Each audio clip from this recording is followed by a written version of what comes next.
daughter, she expect the ball though. She want to ball out. She gonna hit me up the other day, talking about, Daddy, would you buy me the new Camaro?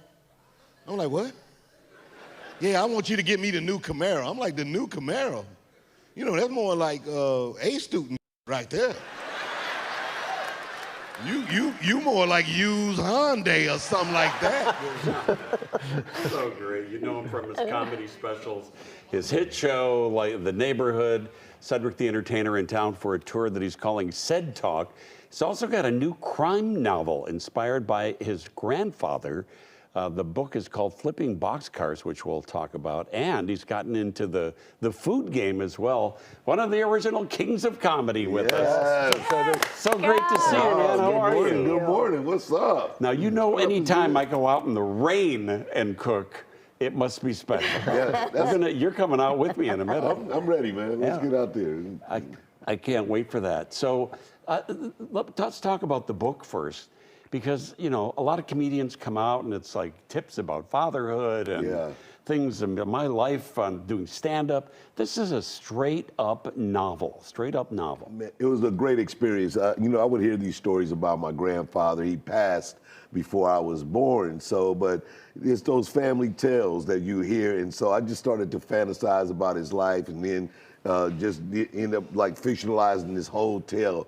But a lot of the things that I say in this book, he did. He was a businessman and then a gambler and a bootlegger and a pseudo-politician. So he was this, you know, one of those kind of Renaissance figures from the 40s that did it all. And so I just wanted to tell that story and imagine like what his life would be like. And I started to have a good time, like experiencing that relationship with someone I never met, but I'm connected to. It is so interesting because you talk about how everyone in your family talked about him. He died before you were born, but your mom, your aunt, everyone talked about him, and you said you were like dreaming about him, right? Yeah, I would have just like middle of the day daydreams, just vivid. You know, I could see the suit he was wearing. You know, fragrances sometimes. I could smell things. I would come up with catchphrases that he would say. But these were all again just figments of my imagination, which inspired me to tell and write this book. So it was so much fun to do. And of course, doing the research, I find out little things are true, and you start to weave those lines together. And it's a unique kind of historical journey in my family while telling this kind of fictional tale. It's really profound, isn't it? Yeah. When you dig into your own family tree like that and you learn about where you came from and how your family came to be and how you came to be and how everybody was. Exactly, especially growing up in a single parent household with just my mother. I didn't have that male figure, so these, you know, imagining what, you know, my grandfather would say to me or what we would do together ends up being these tools that you use in life as well as you know, mature and become yourself. And then, of course, some of the things that I do, you know, my mother would go, you know, my dad did that. He wore the hats, he wore the suits, that whole style that I, you know, perform as. Those were things that were just kind of natural to me. I don't know where they came from, but I wanted to do that. Even as a young man, I was 6 years old wearing suits like that. Are you kidding? No, I was gonna say. hello, sir. Let me get a fine hat. To get our research young team man? and looking I'm sure for you were those a big pictures. hit. Yeah, young Cedric the Entertainer. I got a knot, the full Windsor on. Yeah, you imagine? He said, I wanted to ask you, when you're in Chicago, I'll bet you can't help but to think of your old friend, and he was with us so many times here on our show, Bernie Mac. Right? Oh man, you know, we did the legendary Kings of Comedy, the tour and the movie. Bernie Mac was just, you know, he was great. He was like my big brother and then my compadre partner, you know, but he was one of these guys that, of course, a Chicago legend, but, you know, he led comedy, especially for us that was in the young, you know, urban comedy coming out. B Mac was that guy that set the pace. So, you know, we all love him, man. God, he just went too young. It's just heartbreaking because I'm sure you guys might have done another tour and you know. we definitely talked about it and we're really close. Yeah, it was so unfortunate. And of course, and he was getting his stride. I mean, his TV show was killing, but he had movie ideas, a lot going, and so. And I just did his daughter's podcast the other day. It was dope to talk to her. She's got a young podcast coming out, so that was good to talk to her. That's crazy because he used to come here. He would bring the whole family when he would come here and then sit in the green room, and his kids were little when they would come Yeah, I back. couldn't imagine Bernie Mac on morning. Oh, yeah.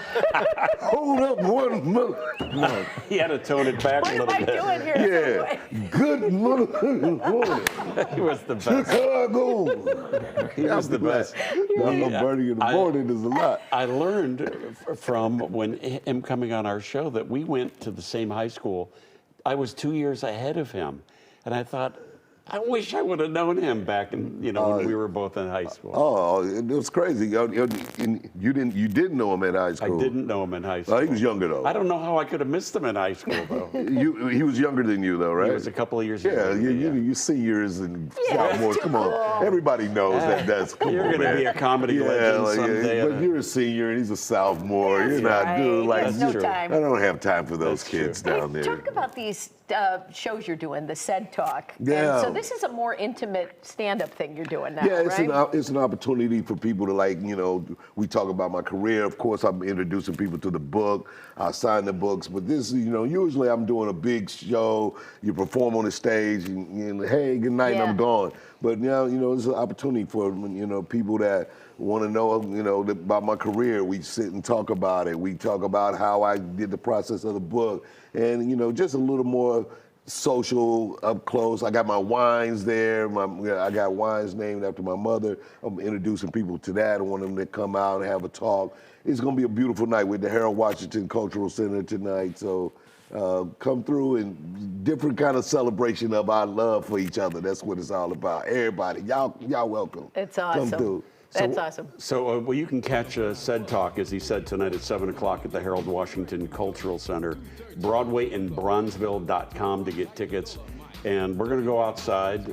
I've created some recipes using your new line of spices and rubs that you and Anthony Anderson partnered up on. We'll talk about that. And as the apron that you sent me says, we're going to jerk some chicken and pull some pork. Yeah. There That's as well. it. Culinary Just terms. culinary terms that everybody Basic does. culinary. You're like a Renaissance man. I'm Comedy, books, spices, wine. Food, hats, wine. I'm outside. I'm doing it. Yes. awesome. Yes. Thanks so much for being here. Good All right, to see you. pleasure. Good morning.